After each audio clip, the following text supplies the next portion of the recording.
Okay, now here's the pickup. So last time you saw me, I was driving down the streets in New York.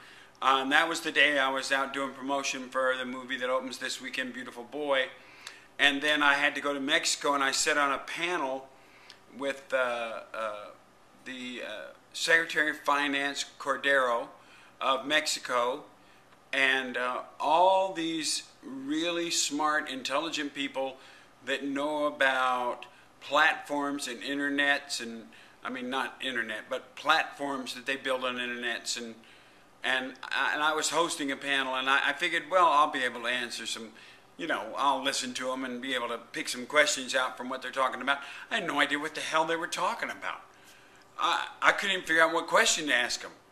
I kept wanting to ask him stupid questions like, what are you talking about? So anyway, I did that, and then we came back, and we've just been working on the record. We've been shooting some videos, but most of the stuff we've been shooting is being saved now for bonus footage for the new album, new CD. I guess I'm starting to call it a CD now. Wow. And so we're getting close. We're getting ready to start. Mixes start Monday, but we still got a couple more things to do, and so the cover's coming along, and we had a photo shoot yesterday, but we can't show you that because we're saving that. But cool photos. I could show you a photo, but maybe I will in a minute. Okay, well, that's kind of the update now. So now we're going to answer some questions.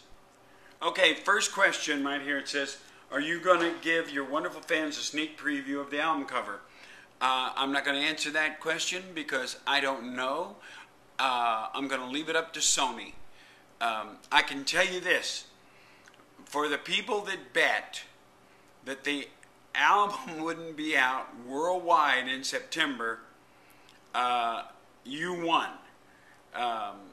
The album will be out in Australia in October, and so people will be able to see the album cover then. But will it be out before then? Yes, I think so, because Sony is we have a song called Blue Sky, and Sony's going to make a video of this song called Blue Sky so that it starts to, and the album cover will spin, actually, very clever, will actually spin out of my eye onto the screen. Woo! Sounds exciting. Oh, I heard a rumor you're a bit of a poker player. Is that true? Yes. That's part of the way. How I went through college was on a chain letter, which is totally illegal. And the other way was how I made money was I've gotten card games and played card games. And the other thing is that I'll just give you one little clue. Back in the 70s, the crew bus, they played cards, and we were going from Chicago to St. Louis, and so the crew got paid their per diem, and so I went on that bus, and and we played cards, and when the bus ride was over, whatever 5 or 6 crew guys that were playing cards with me had no per diem left. But just so you know who I am, when they were all like, all like miserable. They had no money, they couldn't eat, and so when we got off the bus, I gave them back all their per diem money. So there you go. I wasn't going to do that to them. But yeah, I do play cards from time to time. In fact, I'll tell you this story. I went into the Playboy Club when we were doing Rocky Horror with 40 pounds, 40 English pounds, and walked out of the Playboy Club winning 23,000 English pounds. I once won $17,000 in 15 minutes at a crap table in Puerto Rico. I don't believe I've ever. I don't gamble at casinos a lot, but I really have never lost in a casino because I just go in, hit, and get out. So there you go. Next question.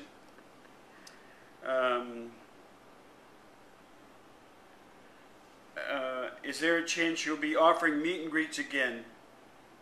Yeah, they're. I I think I mean it because I'm under contract. And I should explain this because somebody wrote to me on this thing on Facebook.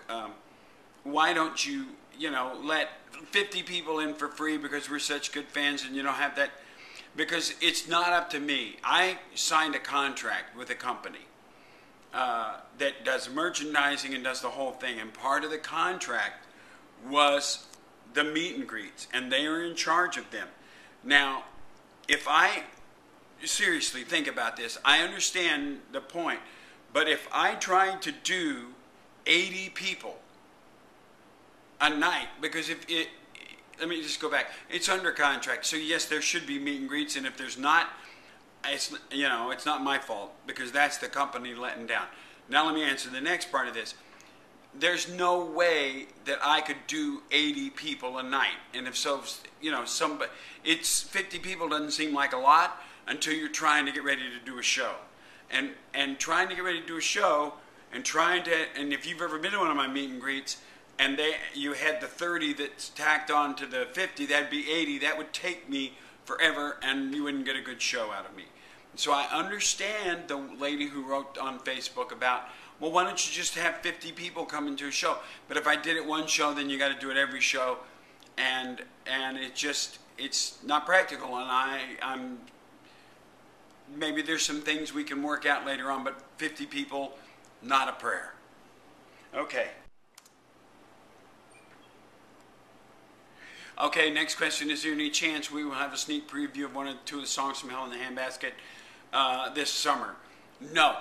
The first time that any songs from Hell in the Handbasket will be played will be on the Australian tour. And there will be 2 of the new songs on the DVD. So we're kind of covering with that DVD Cool Teddy Bear, which will have 3 and 2. Well, we have 4. So we'll have 2 from Hell in a Handbasket and then 4 from Cool Teddy Bear. And so, no, not this summer, but starting next year, yeah.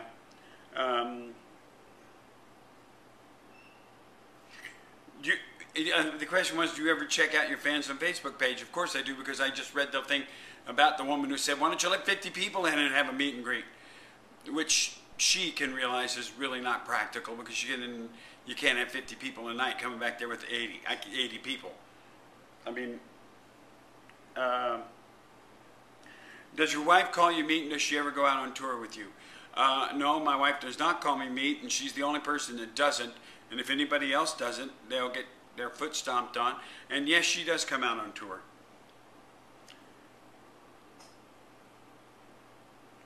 Can you please tell us the story behind you ending up singing on the Intergalactic Touring Band album? No, because I don't remember it. I don't remember the. I don't remember the Intergalactic. I vaguely remember it, but I don't know what we did, and I don't have a clue. On Celebrity Apprentice, we never saw you giving the Painted Turtle the $190,000. Yeah, I never got to present them the check for the $190,000. But there's some great things that have happened besides the $190,000, because I did win the 20 before. Omaha Steaks, I did something for Omaha Steaks. They gave another 25. Australian Gold donated. Some of the other people donated to Painted Turtle, and we're hooking up right now a way for Painted Turtle to a platform which is going to encompass my web page, other web pages, Facebook, Twitter, and all through one platform called Rally, which will all kind of help Painted Turtle. So we're doing that. Painted Turtle is not over. Okay, here we go. Which of the songs relates most to your life? Wait a minute, let's read that again. Which song do you sing relates most? That's a weird question. Which song do you sing relates most to your life? None of them. That's like asking Marlon Brando when you did Streetcar Named Desire, how did that relate to your life? See, that's a bad thing, because people tend to think that you know, performers that sing songs have to sing about their own life. Well, that would be like going back and saying, oh, Marlon Brando says he can't do Tennessee Williams' Streetcar Named Desire because he didn't write it and he can't possibly mean it. Or you know, Pacino couldn't possibly be any good in The Godfather because he didn't write it. So how could he possibly... That's just a really stupid analogy. Just because I didn't run over my cat with my pickup truck doesn't mean I can't portray someone running over a cat. There you go. Will you ever record another Jim Steinman song? Yeah, I would not say no. I've just been trading some emails with Jim Steinman in the last couple of days. So, you know, I love Jimmy. So, yeah, I'm always open for Steinman. What do you think of Lady Gaga? Lady Gaga's cool. Would I ever do a duet with her? Absolutely. Yeah, I think Gaga's cool. I think she sings great. I mean, I think she sings great. I wouldn't do a duet and wear the same clothes she wore. The next question, will Standing in the Storm be released internationally? The answer is yes, it will. No, you can't buy it on American iTunes if you live outside. What was it like meeting Freddie Mercury? Freddie Mercury was a cool guy. I was around Freddie and Brian and those guys quite a bit, and sit and had a couple of big long conversations with Freddie about performing and stage work. What's your favorite sport? Do you like tennis? Do I look like someone who can play tennis? My favorite sport, well, my favorite sport would have to be softball. Back in the day, it would have been football, but I can't play football anymore, so it would have to be softball.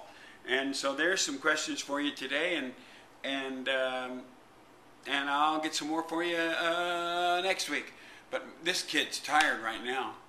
We've been working till starting at 9 in the morning, going to 3 in the morning, because we're mastering this record July 13th and 14th. So, and we've got our cover, and we did a photo session yesterday, and finishing up some drum tracks today, and I have 8 vocals cut. I got 4 more to go. In fact, I have done 8 vocals in 9 days. So that is a new record for me, and they're damn good too. Bye, kids.